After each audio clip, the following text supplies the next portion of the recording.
Bonjour à toutes et à tous, bienvenue sur Misscom. Est-ce que vous faites partie de ces gens qui, comme 94% des internautes, n'achètent leurs produits et leurs services que quand ils voient des témoignages clients?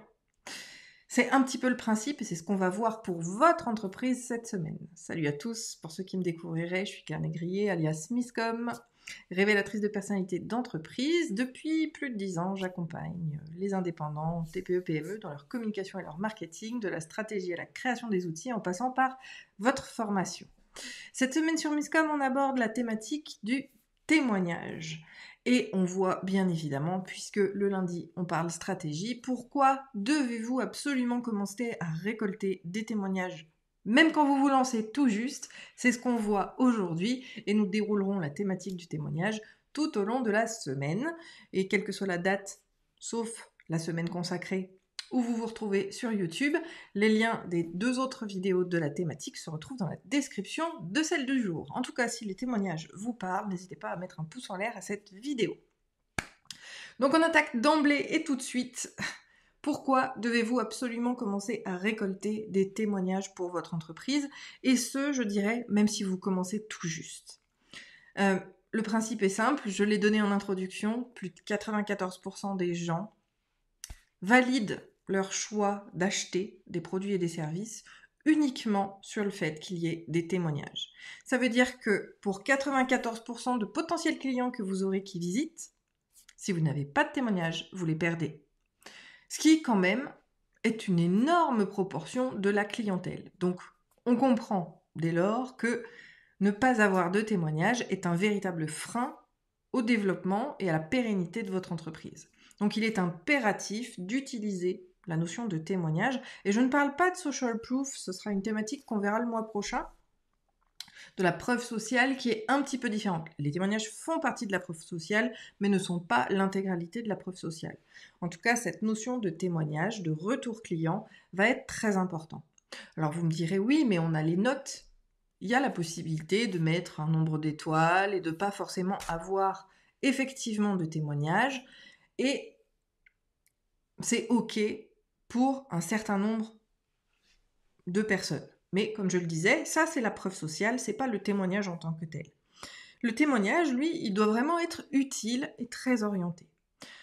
Parce que c'est vraiment le retour client qui inspire. Donc ce que je peux vous en dire du témoignage, sans boycotter pour autant les différents autres sujets que l'on verra tout au long de la semaine, c'est que vos témoignages doivent être divers et variés, premièrement.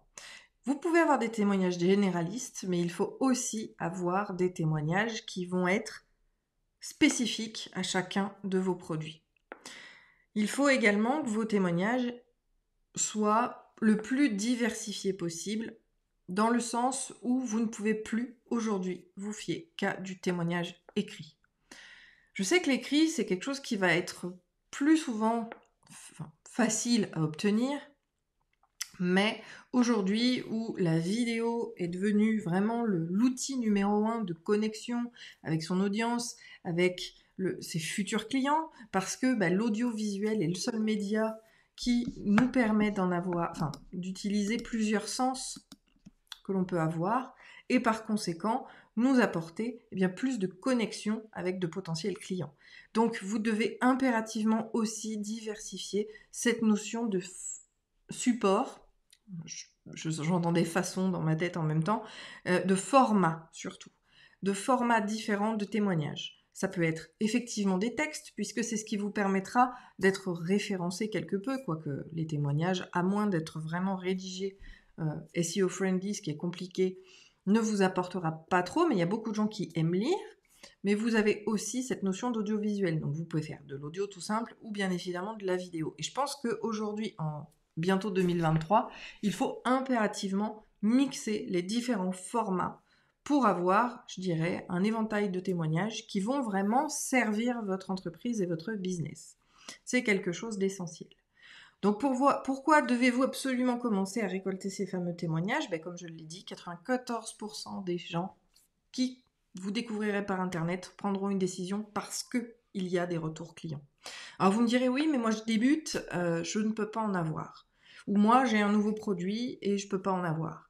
Eh bien justement, Une des étapes clés vis-à-vis d'un lancement, que ce soit un lancement d'entreprise, un lancement produit, un lancement de service, d'accord? Le principe du bêta testing est quelque chose d'essentiel. Et essentiel pourquoi? Justement ces retours clients. Bon, le bêta testing permet plein de choses, et d'ailleurs ça peut être une thématique de Miscom qu'on verra plus tard, mais il va surtout permettre, et en fin de compte il n'est pas gratuit le bêta testing, ça peut être à prix cassé, ou ça peut être justement en échange de témoignages vraiment spécifiques, de manière à les obtenir.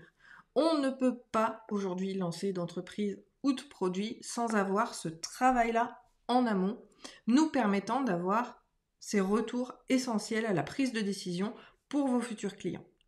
Donc vous devez impérativement travailler sur cette notion de témoignage dès lors que vous vous lancez ou que vous lancez un nouveau produit et service. Votre première mission vis-à-vis de ça, ça va être d'obtenir le plus rapidement possible des témoignages et si possible, bien sûr, de qualité.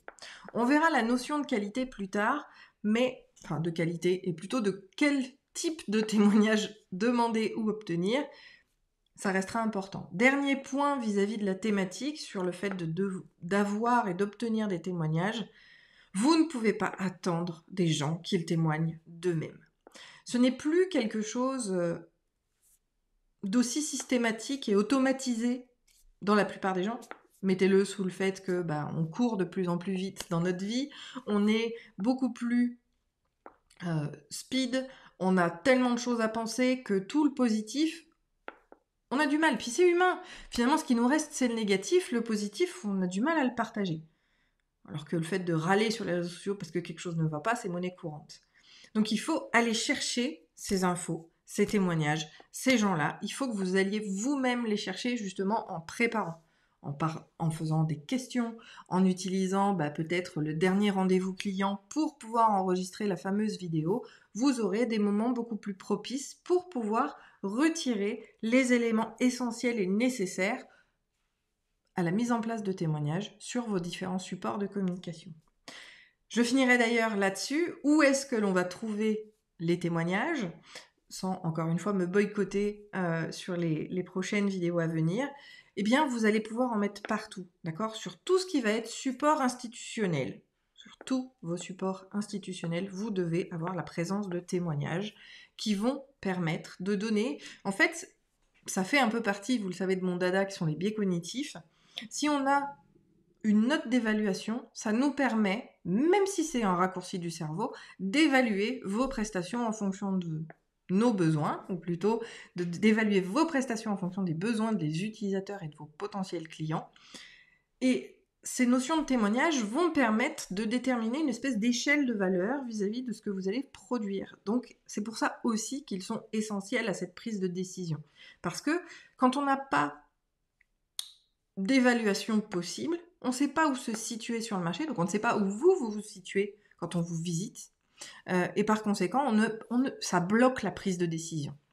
Schématiquement, c'est cela. Donc avoir des témoignages va vraiment vous permettre de propulser votre visibilité et votre crédibilité vraiment en top niveau, principe de top of mind, si je parlais dans mon jargon, qui va effectivement être, ok, un potentiel prestataire vis-à-vis du produit ou du service que je recherche. Mettez-vous bien évidemment toujours à la place des utilisateurs. Qu'est-ce qu'ils recherchent? Qu'est-ce qu'ils veulent savoir? Comment ils veulent le savoir? Mettez-vous toujours à leur place pour leur donner l'information qui va effectivement être intéressante pour lui. Mais ça, encore une fois, on le verra jeudi dans le dernier live consacré au témoignage. Donc vous devez impérativement récolter des témoignages au plus tôt. Utiliser des retours, même si vous vous lancez après une période de salariat. Utilisez les retours de vos interlocuteurs, d'accord? Je sais pas, vous étiez commercial dans une entreprise, vous aviez des clients finaux au téléphone, vous pouvez très bien prendre leur retour par rapport à ce que eux ont pu vous dire de votre façon de faire. Voilà. Pour moi, c'est la limite du marketing éthique. Vous savez que je le suis. Je pars du principe que quand on vous juge, vous, et vos compétences et vos qualités, vous allez effectivement pouvoir utiliser ces critiques et ces critères-là dans votre entreprise derrière. Parce que c'est vous qu'on est venu juger, c'est à vous qu'on a fait des retours, et je l'espère des éloges. Donc ça, vous pouvez effectivement l'utiliser. C'est un peu plus compliqué par rapport à des produits, mais on peut là encore orienter justement les témoignages sur du service client avant même. Et puis, comme je le disais, la phase de bêta-test va être, elle, essentielle, surtout si vous vendez des produits physiques, pour obtenir ces fameux retours. Donc quand on lance d'abord une version très petite, très restreinte, avec en échange des témoignages pour pouvoir justement rayonner correctement par la suite.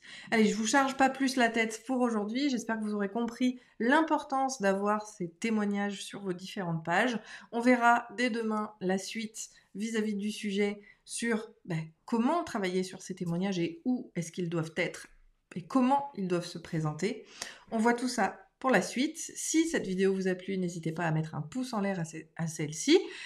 Si vous avez des questions, des réflexions, envie de partager comment vous faites, là encore, les commentaires sont à votre disposition. On se retrouve demain pour la suite. D'ici là, portez-vous bien. Très bonne journée.